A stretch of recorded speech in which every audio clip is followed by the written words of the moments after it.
Here is our current shower door. To the eye, it looks like nothing is wrong with it, but since having it repaired, we've had to have a new lip put on the actual door, and it's really, really hard to close it. As you can hear, I have to do it with a lot of force, and having kids, that's not really the greatest thing. You don't really want them tugging on a glass door, pushing on it.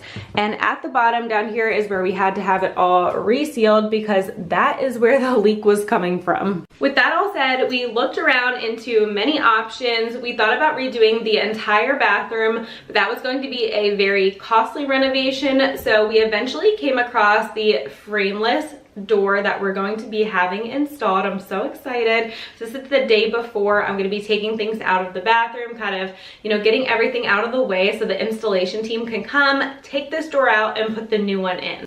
The factor in choosing the new door was basically for the safety of our kids and our home. We don't want to be doing any more water damage repairs, and we certainly don't want anyone getting hurt on the glass door that is really difficult to shut.